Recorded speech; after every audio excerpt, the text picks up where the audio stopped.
You are listening to Read This Book, a Prince George Public Library podcast. We gratefully acknowledge that we conduct our work on the ancestral lands of the Lheidli T'enneh. Hello, everyone. I am Leslie. Each episode, a special guest will tell us about a book in our collection that has inspired, surprised, or captured them, and why we should read it. Today's guest is Daniel. Daniel names his favorite genres as sci-fi, fantasy, and adventure autobiographies. He shamelessly enjoys anything with campy action or giant monsters. He is currently reading Dune Messiah, or Dune 2, by Frank Herbert. But before dedicating all his reading time to Dune, Daniel finished reading Hell or High Water by Peter Heller, a nonfiction title about 7 kayakers running the Sang Po River, one of the most dangerous and remote rivers in the world. Daniel's favorite childhood novel is the classic fantasy adventure Aragon by Christopher Paolini. Please welcome Daniel. Hello, thank you for having me. Thank you so much for coming, Daniel. We're very excited that you're here. So I have some questions for you. Mm-hmm. It's my understanding that you're a very outdoorsy person. You like hiking and camping and stuff like that. That's like a lot of work. Yes, I believe they call it type 2 fun, where when you're not having fun is part of the fun. Oh, I haven't heard that before. Okay, type 2 fun. So my question is, how do you mesh reading books, which is typically kind of an indoorsy thing, with being so outdoorsy?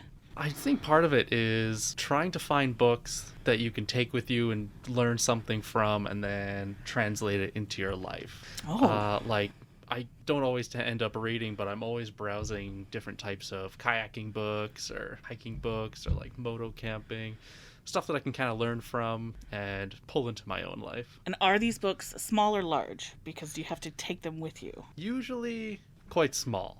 Okay. I usually end up just binge reading, and then I go out and try and have an adventure. Okay, that sounds good. And so, speaking of adventure, have you ever had an adventure yourself that you think should be in a book? I say thankfully no. Most of the adventure books tend to be horrible occurrences or survival tales, so yeah. In some ways I'm glad I don't have any book-worthy adventures at this time. Okay, that sounds good. That sounds good to me too. I also would like you to not have book-worthy adventures.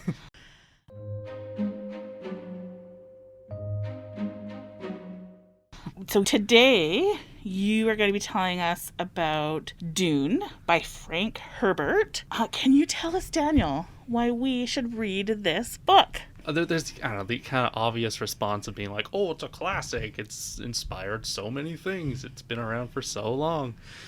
I usually don't read classics for the sake of reading classics. I read it because I'm really into sci-fi, big monsters, and this is one that almost falls into the adventure autobiographies because there's a lot of tents, there's a lot of survival. Frank Herbert was really into ecology. It's a little bit different, I'd say, because it was built from the world up. He didn't have a story in mind and then threw it into a world. He built a world and made a story for it. So all the sand, all the planets, all the lore around it was made, and then he made the story. So you really connected to it because of the tents. Part of it. Yeah. Part of it. I think Sorry, that wasn't fair. That's not fair. You do this beautiful response. There are tents in there, and I did enjoy those chapters. Yeah. But it's a lot of walking on sand and a lot of getting from place A to B in unconventional methods. Okay. That's really cool. I didn't realize that. I have read Dune, and I loved the world, so that makes total sense to me. And you can see that love that Frank Herbert had as well. Is there another reason why we should read this book? If you're like me and your media tastes haven't evolved from a 10-year-old child, it has monsters, it has fights, yep. It has giant weather storms that they have to survive. Yep. I just really enjoyed all the turmoil that they had to go through, and it kind of fit within my taste of genre. I'm really enjoying seeing Dune through your lens. That's really cool.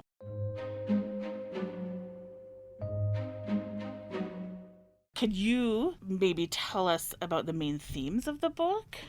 I think a main theme would be surviving the landscape. Family is also a huge theme in it. Yeah. And I think just where you belong are all pretty present in the story. Awesome. So, my next question for you is, without spoiling Dune, could you describe it in 3 words? The first one I thought of was sand. Yeah. I'm thinking sand. Yeah. Sand, worms, and factions. Ooh. I think those are 3 pretty relevant. Sand, worms, and factions. I love the use of faction because that's not, I don't think that's used too much. If you like, do you want me to try and give a summary from what I remember of it? Yes. And then you can correct me. I would love to hear what your thoughts on it. So for those of us who haven't read Dune, or for in my case, I have read Dune, but it was a long time ago, I am going to describe the plot. And it is about a young man, and I've forgotten his name, and he is born into a noble family, and this family helps rule a planet that has the greatest resource, or one of the greatest resources. So this planet is constantly in conflict. The colonizers, the settlers, the religious group, and the indigenous people all battling for control of this planet, and there may or may not be a prophecy involved. How did I do? You did pretty good. Okay.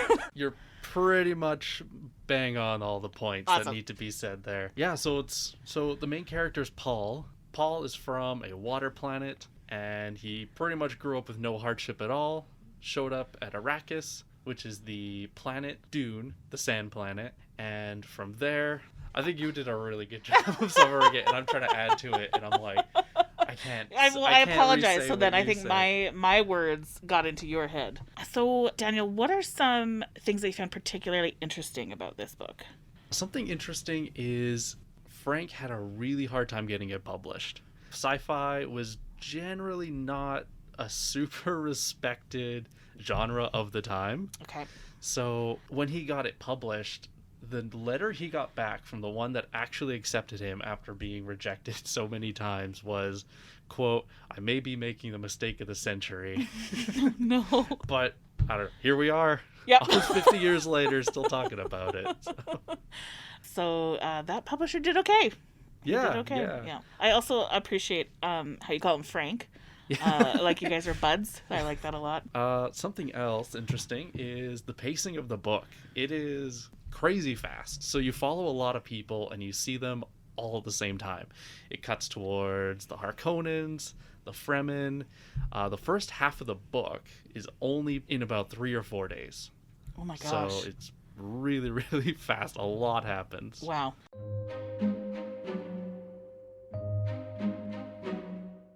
So you talked about reading classics for classics' sake, and that's not really your style of reading. But Dune has been referred to as science fiction's supreme masterpiece. Yet science fiction author Arthur C. Clarke said only that J.R.R. Tolkien's fantasy trilogy, Lord of the Rings, could match Dune. Would you consider Dune a work of science fiction or a work of fantasy?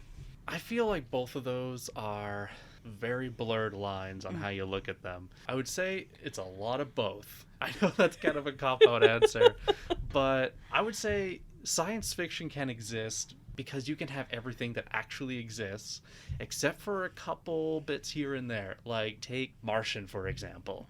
All of that technology in that book exists, but it would be science fiction because we just haven't done it yet. Right.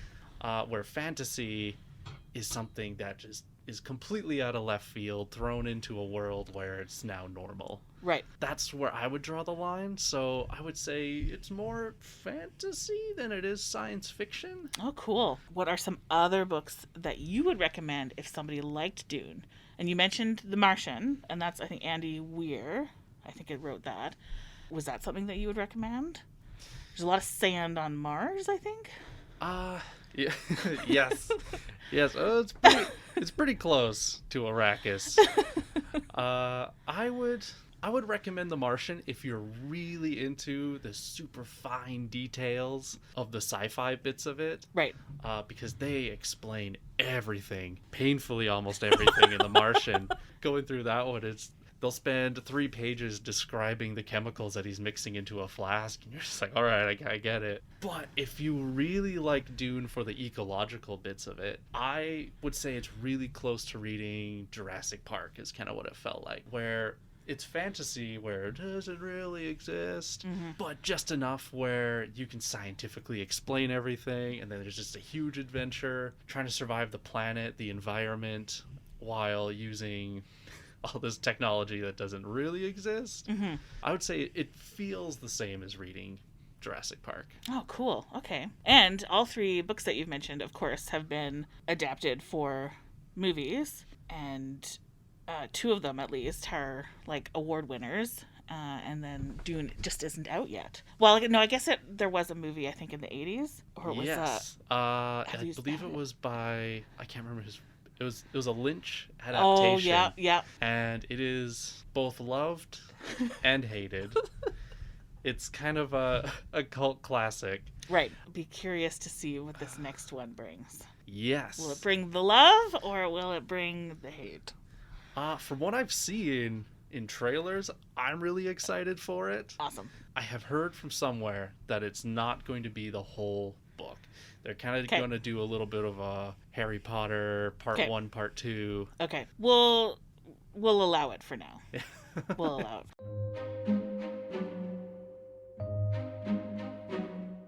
Would you like to play a little game? Yes. To wrap it up? So we're going to play a game of this or that. And so this or that, if you are not familiar, I am going to say 2 options, and you have to choose one. So you have to tell me the one that you want. Got it. And as quickly as possible, so that you don't have enough time to analyze it, and you just follow your instincts, follow your heart. All right, I'm definitely an analyzer, so I'll do my best. Okay. So are you ready? Here we go. Star Wars or Star Trek? Star Wars. Mac or PC? PC. Aliens or dragons? Dragons? Yeah. Television series or movie adaptation? Television series. Okay. Spaceship or submarine? Spaceship. Hardcover or paperback? Paperback. Ebook or audiobook? Audiobook. Bestseller or classic? Bestseller. Library books or bookstore? Library books. And do you loan your books or do you hoard your books? I hoard, definitely. Superheroes or supervillains? Supervillains. And would you prefer an imaginary adventure or a real adventure? Imaginary. All right. Awesome. Thank you so much. This was really fun. Hope you had fun. Oh, I did have fun. Thank you for having me. You are so welcome. But it's been an absolute joy. Thank you so much. Thank you for bringing me on. Thank you for listening to Read This Book, a Prince George Public Library podcast. Please join us every 2 weeks to discover a new book or visit pgpl.ca to explore our catalog.